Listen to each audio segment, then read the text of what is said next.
We're recording?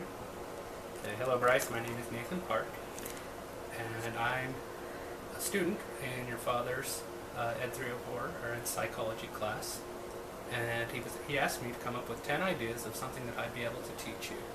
So this is my list of 10 ideas. Number 1, teach Bryce how to putt. Number 2, teach Bryce how to use the internet. Number 3, use blocks to teach length, width, height, volume.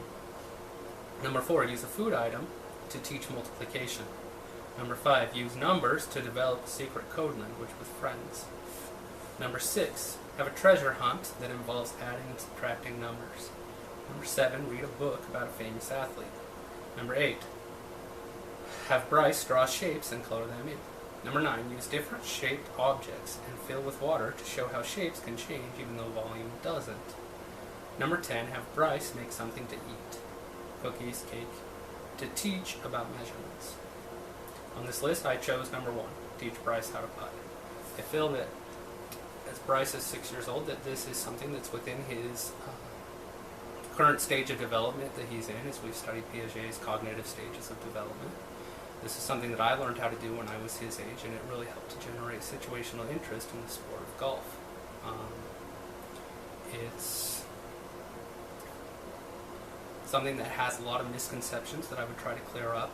Like, one, a lot of people have the idea that putting is the easy part of golf, or even that it's not important, when in reality it can be the difference between someone who is very good at golf and someone who is not as good.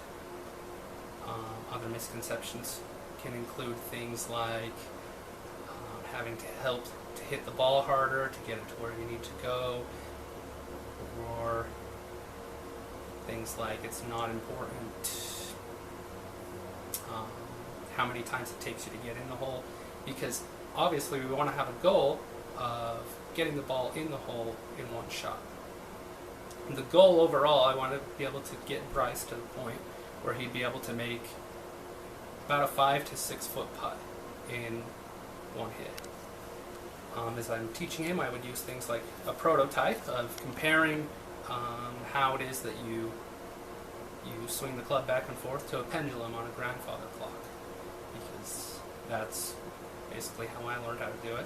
I would also show him the equipment so that he understands the defining characteristics of putting, which are that you have to have a ball, a putter, and a hole. And then there are correlational characteristics such as how hard you hit the ball, if there's a slope that you have to account for, yes, just different things like that. And as I'm teaching it, I help him to understand the connections with golf, I guess you could say, that putting has. I look forward to it, and I'm excited to be able to teach him, and I hope that he would learn how to golf because of it. That's all.